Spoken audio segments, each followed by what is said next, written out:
मुख्यमंत्री देवेंद्र फडणवीस यांच्या हस्ते आज नमो शेतकरी महासन्मान निधी योजनेअंतर्गत पात्र लाभार्थ्यांना वितरित करण्यात आला।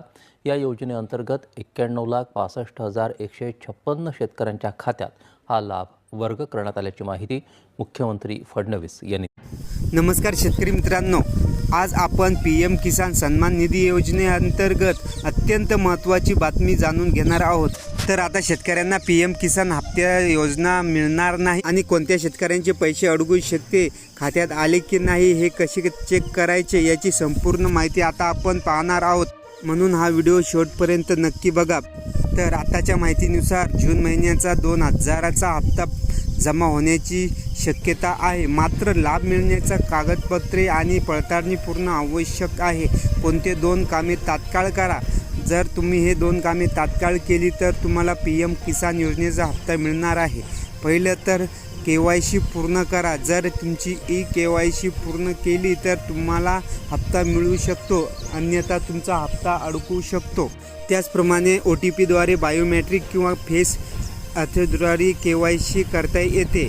त्याचप्रमाणे दुसरं म्हटलं म्हणजे फार्मर ID कार्ड आणि जमिनीची माहिती तपासा। काही राज्यामध्ये फार्मर ID आणि जमिनीची नोंदणी पडताळणी सुरू आहे। जर माहिती चुकीची असेल तर लाभ मिळण्यास अडथळा येऊ शकतो।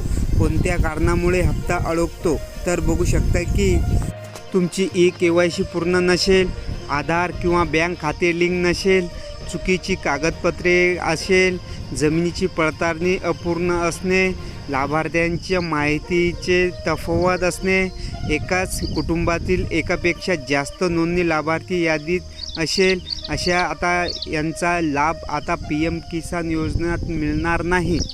त्यासाठी तुम्हाला पीएम किसान पोर्टलवर जा आणि बेनिफिशियल लाईक करा। राज्य, जिल्हा, तालुका आणि गाव निवडा। तुमचे नाव यादीत आहे की नाही हे पूर्णपणे तपासा। पैसे खात्यात आले की नाही कसे तपासायचे तर बघू शकता की शेतकरी मित्रांनो, तुमचे पैसे खात्यामध्ये आले की नाही ते आपण कसे तपासायचे। तर शेतकरी मित्रांनो, तुमचा रजिस्टर नंबर टाका, OTP पडताळणी करा, पेमेंट स्टेटस पहा, बँक, क्रेडिट आणि युजर क्रमांक तपासा। शेतकऱ्यांनी कोणती काळजी घ्यायची तर शेतकरी मित्रांनो, KYC वेळेत पूर्ण करा, आधार किंवा बँक खाते लिंक ठेवा, मोबाईल नंबर अपडेट ठेवा। त्याचप्रमाणे तुमची महत्त्वाची नोंद ते ठेवा। फसव्या वेबसाईट किंवा एजंटपासून सावध राहा। तर तुम्हासाठी शेतकऱ्यांना महत्त्वाची सूचना, सरकारकडून वेळोवेळी कागदपत्रे हे पडताळणी सुरू असते, त्यामुळे पात्र शेतकऱ्यांनी आवश्यक कागदपत्रे अद्ययावत ठेवणे अत्यंत गरजेचे असते। शेतकरी बांधवांनो, पीएम किसानचा पुढील हप्ता 2000 रुपयांचा जर तुम्ही KYC पूर्ण केली असेल तर तुम्हाला मिळणार आहे।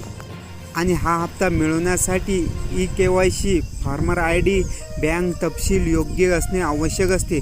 जर तुम्ही ही सर्व कागदपत्रे वेळेत पूर्ण केली तर पुढील हप्ता तुमच्या खात्यामध्ये जमा होऊ शकतो। तर शेतकरी मित्रांनो, ही माहिती तुम्हाला उपयुक्त वाटेल असली तर व्हिडिओला लाईक आणि चॅनलला सबस्क्राईब करायला विसरू नका। धन्यवाद।